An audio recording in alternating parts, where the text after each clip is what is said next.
Hello, this is a re-upload of my video Exodence. Thanks for watching.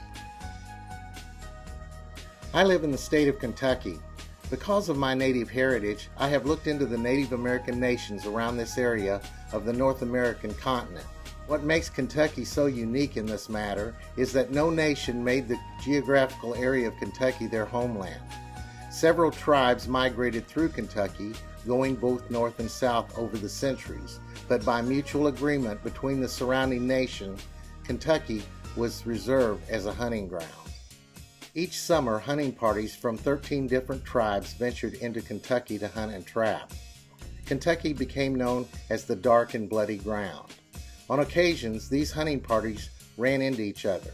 Most of these encounters ended up peacefully, but some ended in violence. During the construction of my house, a large oak stump had to be removed. When it was pulled over by the backhoe, my son found a large arrowhead in the root dirt ball. Just a couple hundred yards from my home in the woods is a burial mound. A quarter-mile away on a ridge overlooking the lake are hominy holes in a large flat rock where they ground corn and other grains. I know a man who lives near me that spends time roaming the creek beds and shorelines here in the area. As a result, he has a large collection of arrowheads, spear points, and other artifacts of these Native American hunting parties. This is not unusual. Everywhere people go, they leave evidence behind that they were there. Even small hunting parties. All over the earth, you can turn up pottery shards, graves, old campfire pits, grain grinding holes, carvings, something to show evidence that people were there. The Bible tells us a story about 2 million people who roamed a desert only 2/3 the size of Kentucky for 40 years. This, of course, is the story of the Exodus. For nearly 100 years now, archaeologists have searched the Sinai Desert looking for evidence of this event. These researchers were and still are highly motivated to find evidence for this mass of humanity and their livestock.